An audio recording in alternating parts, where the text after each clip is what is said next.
Hello and welcome back. In this video, we are discussing two more chapters of Carvalho, chapter number 20 and 21st.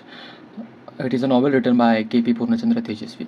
तो ऐसा जैसा कि हम जानते हैं कि पिछले कुछ चैप्टर्स में हमें देखने को मिल रहा है कि मंदन्ना काफ़ी गहरे लीगल ट्रबल्स में फंसा हुआ है और उसकी वजह से करवालो काफ़ी परेशान है क्योंकि करवालो कुछ ग्राउंड ब्रेकिंग साइंटिफिक रिसर्च कर रहे हैं और उसके अंदर उन्हें मंदन्ना की हेल्प चाहिए। बिना मंदन्ना के वो रिसर्च पॉसिबल ही नहीं है, जैसा कि करवालो कह रहे हैं।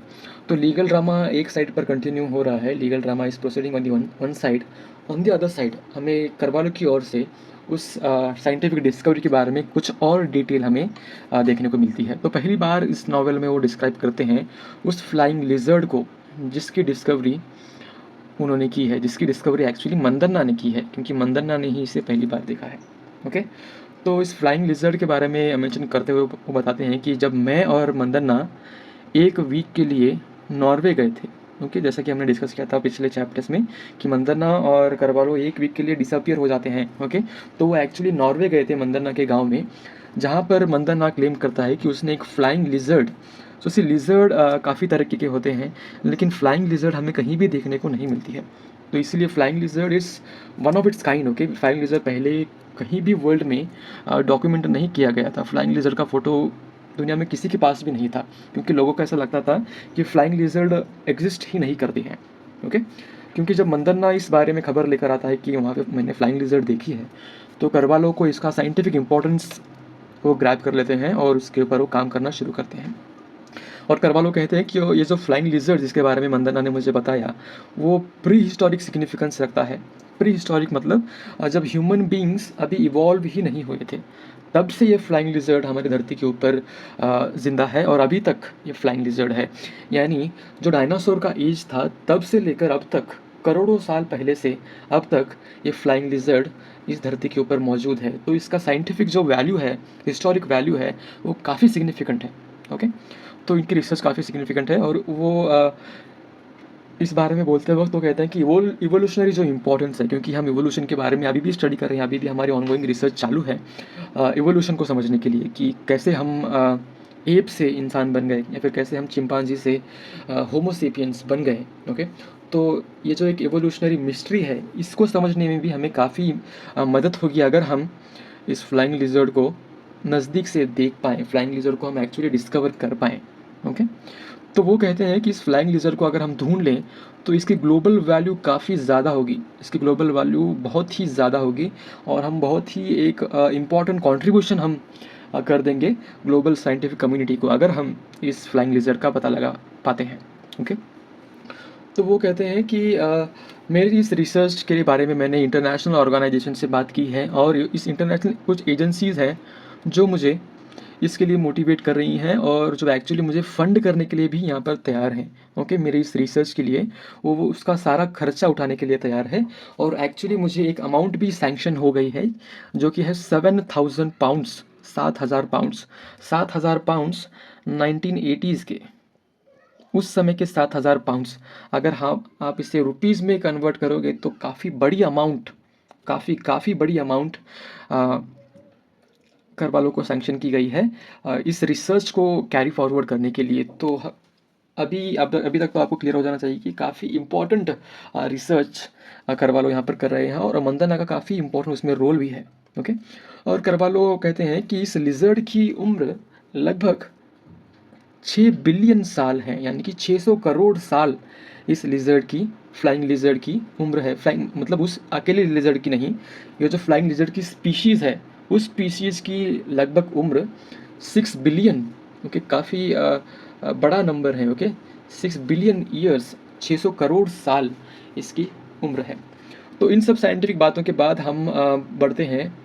Okay, we come back to the legal case. Court में हम वापस आ जाते हैं और गोंजाल्विस यहाँ पर एक मास्टर स्ट्रोक आप इसे कह सकते हैं, वो वहाँ पर खेल देते हैं और मंदन्ना का केस वो ख़त्म ही कर देते हैं। इतना अच्छा वो एक पॉइंट वहाँ पर मजिस्ट्रेट के सामने रखते हैं। तो वो काफ़ी प्रैक्टिकल बातें करते हैं गोंजाल्विस। वो कहते हैं कि इकोनॉमिकली ये क्राइम करना मंदन्ना के लिए फिजिबल है ही नहीं। अगर मंदन्ना चाहता भी तो भी इस इलीगल शराब के बिज़नेस में वो सर्वाइव नहीं कर पाता। क्यों? इसके लिए कॉन्ज़ार्वेटिव्स काफ़ी प्रैक्टिकल रीज़न देते हैं। वो कहते हैं कि अगर आपको एक बॉटल ऑफ हनी खरीदनी है तो उसकी कीमत लगभग आपको 10 रुपये पर बॉटल मिलेगी।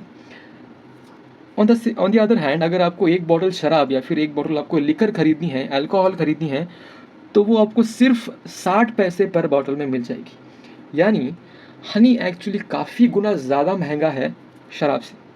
तो हनी के अंदर मंदन्ना काफ़ी ज़्यादा प्रॉफिट कमा सकता है अगर वो हनी का बिज़नेस करे, बजाय लिकर का बिज़नेस करने से। तो इस प्रैक्टिकल रीजंस की वजह से ये लगभग प्रूव हो जाता है कि मंदाना के पास कोई भी मोटिव नहीं था लिकर का बिज़नेस करने के लिए, क्योंकि वो एक्चुअली हनी के बिज़नेस में इन्वॉल्व था और वो काफ़ी ज़्यादा उसमें प्रॉफिट भी बना सकता था, राइट। और जब वो मजिस्ट्रेट यानी जो जज है, जब वो करवालो का प्रेजेंस वहाँ पर देखते हैं कि करवालो एक्चुअली मंदाना के साइड से वहाँ पर रिप्रेजेंट हो रहे हैं, तो वो देखकर मजिस्ट्रेट का जो इस केस को देखने का नज़रिया है वो थोड़ा सा बदल जाता है, क्योंकि मजिस्ट्रेट भी ऑफ कोर्स करवालो की काफ़ी रिस्पेक्ट करता है। जैसा कि हमने डिस्कस किया कि करवालो एक नेशन वाइड नोन साइंटिस्ट है, जो कि काफ़ी रिस्पेक्टेड और रिवियर्ड साइंटिस्ट वहाँ पर माने जाते हैं।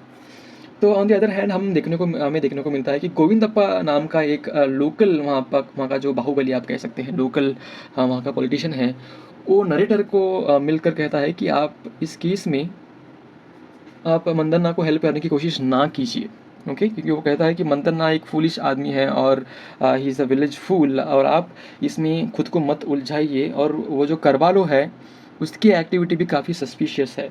तो वो नरेटर को एक्चुअली में धमकाता है कि आप इसमें आगे मत बढ़िए, ओके। और इसका जो गोविंदप्पा का जो रीज़न है, क्योंकि वो नरेटर को कहता है कि आप इसमें अपने हाथ गंदे मत कीजिए, क्योंकि एक्चुअली जो लिकर का बिज़नेस जो चला रहा होता है वो गोविंदप्पा ही होता है, ये हमें आगे जाकर पता चलता है। तो इसकी वजह से गोविंदप्पा चाहता था कि मंदन्ना इस केस में फंस जाए और पुलिस का ध्यान मुझसे उठकर मंदन्ना के ऊपर चला जाए। तो काफ़ी यहाँ पर लोकल पॉलिटिक्स हमें देखने को मिलता है कि कैसे लोकल पॉलिटिक्स के चक्कर में इनोसेंट लोगों को काफ़ी सारी चीज़ें सफ़र करनी पड़ती हैं, ओके। लेकिन एट द एंड ओके हमें देखने को मिलता है कि मंदन्ना कोर्ट से बाइज्जत बरी हो जाता है, क्योंकि मंदन्ना के खिलाफ सफिशेंट एविडेंस ही नहीं होता है और मंदन्ना के पास कोई क्लियर मोटिव ही नहीं है इस लिकर का या फिर अल्कोहल का बिजनेस करने के लिए। तो जब मंदन्ना बाहर आता है, और अभी जब सभी को पता है कि मंदन्ना का कितना साइंटिफिक इम्पोर्टेंस है, मंदन्ना एक्चुअली करवालों को हेल्प कर रहे हैं उस साइंटिफिक रिसर्च में, तो मंदन्ना का जो सोशल स्टेटस है between his friends like narrator, Prabhakar, Lakshmana, उनके अंदर मंदन्ना का स्टेटस काफ़ी बढ़ जाता है। सभी लोग मंदन्ना को अचानक से काफ़ी रिस्पेक्टफुली ट्रीट करना शुरू कर देते हैं, क्योंकि मंदन्ना काफ़ी ग्राउंड ब्रेकिंग काम कर रहा होता है, ओके।